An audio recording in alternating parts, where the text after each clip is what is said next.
talk about how to calculate delta S naught reaction. That is the change in the standard free energy, the standard entropy of reaction. And the short answer is you calculate it in essentially the exact same way as delta H that we've already done. So for the general reaction that I'm showing here, delta S naught reaction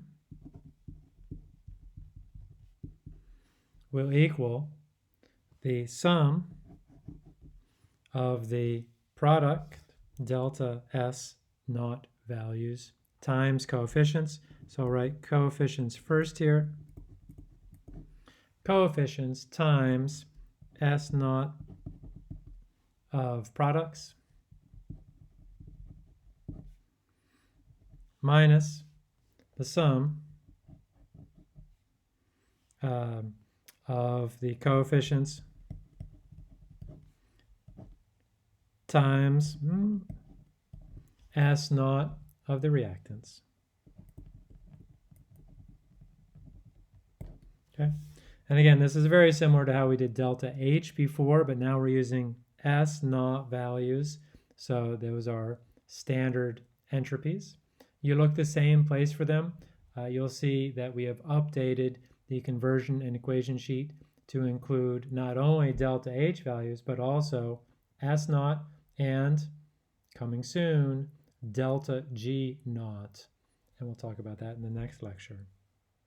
As an example, so calculate the delta S naught reaction, the change in the entropy, standard entropy of reaction for the following reaction. And the way that we're going to do this is, at least the way I'm going to do it, is I'm going to write all of my values here from looking them up on the table and then do the general formula. So for methanol gas, the value is 127. For carbon monoxide, it is 197.7. And for hydrogen, it is 130.7. And one difference for entropy values is that entropy values, so delta H for hydrogen is 0 for delta H formation. And there is no such thing for any of the species for entropy, because all of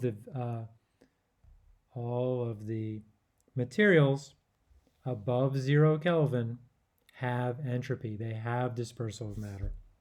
Well, let's see how this goes now. So it's going to be delta S naught reaction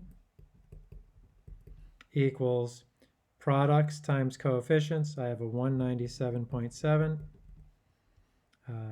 And I'll put my units back on at the end, plus 2 times the 130.7 minus 1 time, which I will leave out, the entropy of my reactants. So then go ahead and add all these up.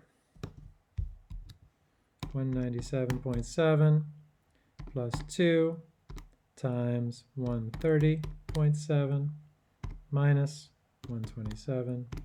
I get 332 units joules per mole Kelvin.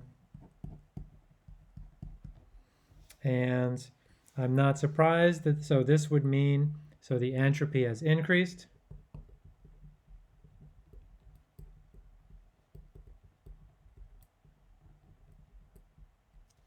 When the entropy has increased, the reaction tends to happen, or let's say this, from an entropy standpoint, the reaction tends to happen.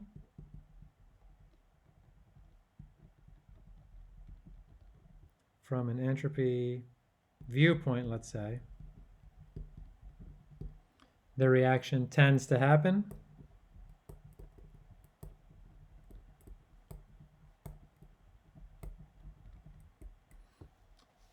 And what we now see is that some things tend to happen due to entropy, and those things are called entropy driven, and I'll write that over here.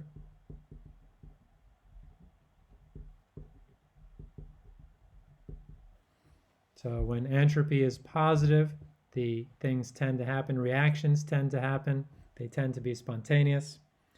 When delta H was negative, that was for an exothermic process, and exothermic processes or reactions tended to be spontaneous.